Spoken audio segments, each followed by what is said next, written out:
I'm going to start with a weird question. How do you eat an elephant? Don't worry, this isn't a test, and no elephants were harmed in the making of this talk. The answer is one bite at a time. Simple, right? Yet when it comes to our biggest dreams, we often forget that because we think we aren't ready or qualified. We are taught to wait until we have permission, until we have experience. But I am here to challenge that because I believe that in order to get experience, you first have to start. Waiting does not protect our dreams. It slowly shrinks what we believe is possible. When I first started college, I had to face the uncomfortable idea that I had no clue what was on the path ahead of me. So I stopped asking questions like, am I ready for that? And instead started asking questions like, how do I get there? I became a private hot air balloon pilot because I saw people doing it and it piqued my interest. So I took that first step, and in truth, it was not that big.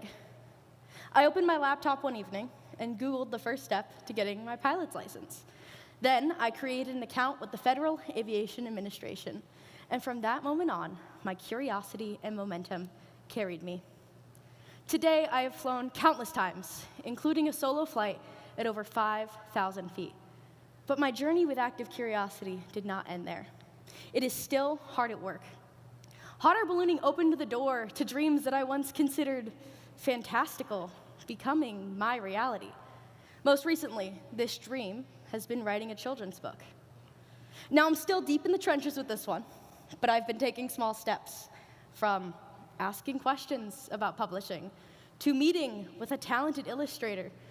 My curiosity has led me places that I never could have expected, like here, on this stage, giving a TED Talk about the very concept that led me to these endeavors in the first place.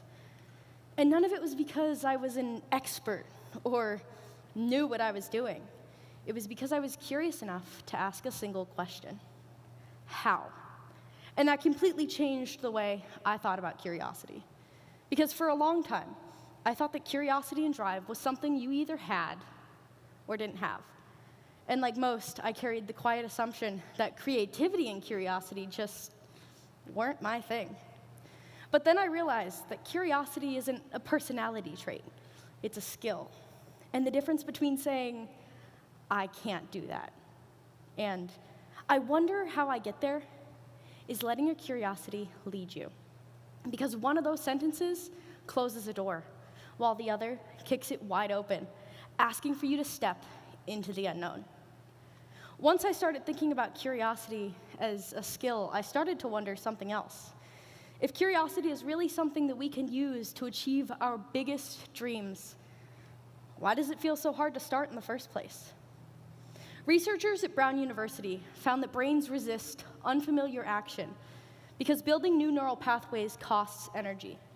But psychologists at the University of Hagen say that with repetition, those pathways strengthen and your effort becomes habit.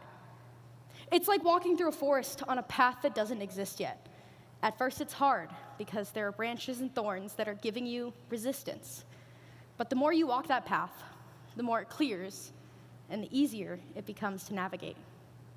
This means that starting isn't hard because you are incapable. It's hard because your brain hasn't practiced it yet.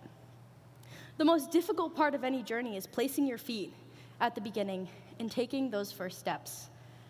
The reality is, big dreams don't usually inspire action.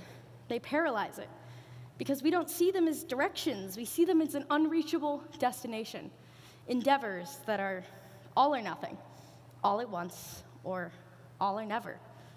We tell ourselves, I'll try when I'm ready, or I'll start when I feel confident. But that mindset doesn't protect us. It freezes us. Because when the goals feel massive, the first step often feels invisible. And this is where curiosity changes everything. Because it doesn't ask, how do I finish? It asks, what's the next smallest step? Curiosity does not grow through inspiration. It grows through interaction. And there's a big difference between active curiosity and passive curiosity. Passive curiosity scrolls. It watches videos, it saves them, and it says, oh, wow, that's really cool. Okay, next video. Next video. But active curiosity, it clicks, it searches, it tries, and it says, how could I do that? Passive curiosity consumes, while active curiosity creates. And when curiosity becomes active, small actions stop feeling pointless and start building momentum. And that is how big dreams stop feeling like walls and start feeling like paths.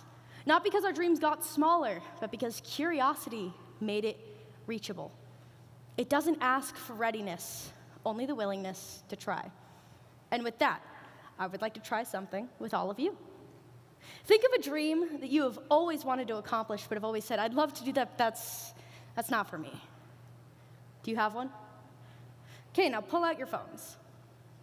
I know, a bit strange, you guys came all the way here, were nice enough to silence your phones, and now I'm asking you to get them back out, but I promise there's a reason. I want you to look up the first step to achieving that dream. Go ahead. And it doesn't matter if you think the dream is too big or too small, and it doesn't matter how silly you think that dream is, as long as it's something you've always wanted to accomplish. Have you hit enter yet? Are you staring at the endless page of search results? Excellent. Put your phones away. Lock them. You didn't just perform an exercise in futility. You opened a door to curiosity in less than a minute with one search and one question. Congratulations! You gave curiosity a chance. And maybe later on tonight, when you're about to scroll on your bed and sit there until 2 a.m. watching videos, you'll remember what you looked for, and remember that it is still waiting for you in your browser, and maybe your curiosity will take over.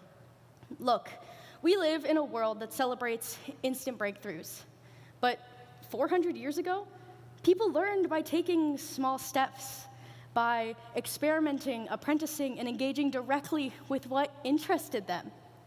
That is what shaped the Renaissance that we look back on and learn from today.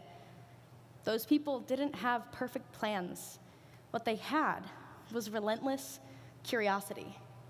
Yet today, we are so focused on instant transformations, overnight successes, and viral moments, we forget that real progress almost never looks like that, because big goals aren't accomplished overnight, and curiosity doesn't explode into existence. It grows quietly through one action and one attempt a day.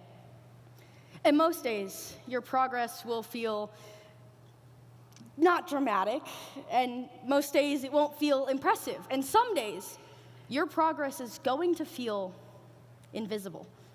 But the days you feel that progress the least mean the most, because your curiosity will compound into momentum.